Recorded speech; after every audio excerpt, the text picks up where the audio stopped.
আলাইকুম রহমতুল্লাহি ওয়া বারাকাতুহু। সকলকে জানাই তাকাব্বালাল্লাহু মিন্না ওয়া মিনকুম। নিশ্চয়ই আমরা আলহামদুলিল্লাহ রমজানের 30টা সিয়াম পালন করার পরে আমরা ঈদুল ফিতর সালাত আদায় করার জন্য আমরা সকলেই অধীর আগ্রহে রয়েছি। কিছুদিনের মধ্যেই আমাদের সামনে ঈদ উপনীত হবে, আর এই ঈদে আমরা অনেকেই অনেক কাজকর্ম করে থাকি যা ইসলাম বিরোধী, যা ইসলাম সাপোর্ট করে না, যা অবৈধ কাজ, যে কাজগুলো আমরা করে থাকি। অথচ এই ঈদের দিন আমাদের কিছু করণীয় আমল রয়েছে। কেননা নবী করিম সাল্লাল্লাহু আলাইহি ওয়াসাল্লাম বলেন, ইন্না লিকুল্লি কওমিন ঈদান, নিশ্চয়ই প্রত্যেক কওম, প্রত্যেক সম্প্রদায়ের জন্য উৎসব রয়েছে, ঈদ রয়েছে। ওয়া হাযা ঈদুনা, আর এটা হচ্ছে আমাদের ঈদ, অর্থাৎ ঈদুল ফিতর, আর একটা ঈদুল আজহা।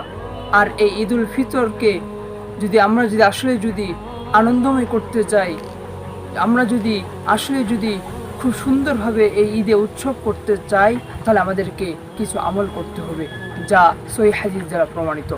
1 নম্বর আমল, আমাদের সকলকেই সকালে সকালে ঘুম থেকে উঠতে হবে, ফজরের সালাত আদায় করতে হবে। এরপরে সকাল সকাল প্রত্যুষেই আমাদেরকে গোসল করতে হবে, কারণ নবী করিম সাল্লাল্লাহু আলাইহি ওয়াসাল্লাম তিনি সকালে সকালে গোসল করতেন। 2 নম্বর যে আমল, সেটি হচ্ছে আমাদের সকলকেই উত্তম পোশাকটি পরিধান করতে হবে। আমার কাছে যে পোশাক রয়েছে, এই পোশাক যেটা আমার কাছে উত্তম মনে হয়, এই উত্তম পোশাকটি আমি পরিধান করব। কিন্তু পোশাককে কেন্দ্র করে আজকে আমাদের দেশে অনেক হই হুল্লোড় হয়ে থাকে, কেনাকাটি হয়ে থাকে, মার্কেটিং হয়ে থাকে। স্বামী যদি তার স্ত্রীকে না জামা কাপড় দিতে পারে, তাহলে স্ত্রী মন খারাপ করে। বাবা যদি তার সন্তানকে না জামা কাপড় দিতে পারে, তাহলে সন্তান বলে বাবা খারাপ, বাবা দিতে পারে না। অথচ আমরা এমনটা করব না, বরং আমরা এই ঈদের দিনে উত্তম পোশাক পরিধান করব। হ্যাঁ, ঠিক আছে, আপনার কাছে জামা কাপড় নেই, যেই কাপড়টি রয়েছে এখান থেকে আপনি উত্তম কাপড়টি নেবেন, যাতে করে আপনার এই ঈদটা জাঁকজমক হয়, সুন্দরভাবে আপনি যেন ঈদ কাটাতে পারেন। 3 নম্বর যেই আমল, এটি হচ্ছে ঈদগাহে যাওয়ার আগে কিছু খেয়ে বের হতে হবে। কেননা ঈদুল ফিতর অর্থ হচ্ছে খুশির ভাঙ্গা। আমরা 30টা সিয়াম পালন করতেছি, সিয়াম পালন করার পরে আমরা আমাদের যেহেতু সিয়াম ভঙ্গ করব, সেহেতু ঈদগাহে যাওয়ার আগে কিছু খেয়ে বের হবো। অর্থাৎ নবী করিম সাল্লাল্লাহু আলাইহি ওয়াসাল্লাম তিনি বেজোর সংখ্যা খেজুর খেয়ে বের হতেন। 4 নম্বর যেই আমল, সেটি হচ্ছে যখন আমরা ঈদগাহে যাব, তখন আমরা রাস্তা পরিবর্তন করব। নবী করিম সাল্লাল্লাহু আলাইহি ওয়াসাল্লাম তিনি রাস্তা পরিবর্তন করতেন। তিনি এক রাস্তা দিয়ে গেলে আরেক রাস্তা দিয়ে আসতেন, আরেক রাস্তা দিয়ে গেলে তিনি আরেক রাস্তা দিয়ে আসতেন। এখন প্রশ্ন হচ্ছে, যদি আমার যে রাস্তা একটা হয়, তাহলে আমি কি করব? আপনার জন্য করণীয় হচ্ছে, আপনি ডান দিক দিয়ে যাবেন, বাম দিক দিয়ে যাবেন, যা সুন্নাহ মোতাবেক হয়। নবী করিম সাল্লাল্লাহু আলাইহি ওয়াসাল্লাম তিনি তার উম্মতের জন্য এই আমলটি শিক্ষা দিয়েছেন।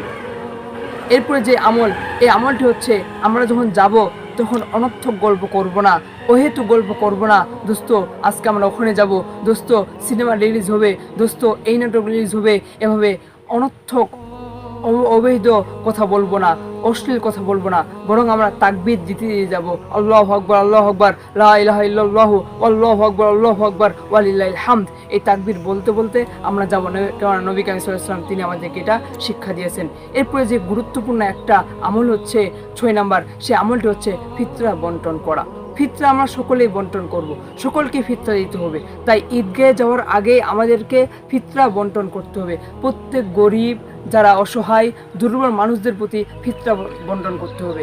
এরপরে যে আমল হচ্ছে 7 নম্বর যে আমল, এই আমলটি হচ্ছে সবচেয়ে গুরুত্বপূর্ণ আমলটি হচ্ছে নামাজ পড়ার শেষে খুতবা শ্রবণ করা, এবং আমাদের যারা আত্মীয় রয়েছে তাদের সাথে মোলাকাত করা, দেখা সাক্ষাৎ করা। কারণ নবী করিম সাল্লাল্লাহু আলাইহি ওয়াসাল্লাম তিনি আত্মীয় স্বজনদের খোঁজ খবর নিতেন। অথচ আজকে আমরা আমাদের আত্মীয়র সাথে খোঁজ খবর নিচ্ছি না, তাদের সাথে কোনো সাক্ষাৎ নেই। যেহেতু ঈদ মানে আনন্দ, ঈদ মানে খুশি, সেহেতু আমাদের উচিত হবে, আমাদের করণীয় হবে এই ঈদকে কেন্দ্র করে সকল আত্মীয় স্বজনের সাথে সুন্দর সম্পর্ক বজায় রাখা এবং ঈদকে পরিপূর্ণ করা। তাই আসুন, আল্লাহ তো সকলকে আমাদেরকে এই আমলগুলো বাস্তবায়ন করে জীবন গড়ার তৌফিক দান করে সকলে, আমিন।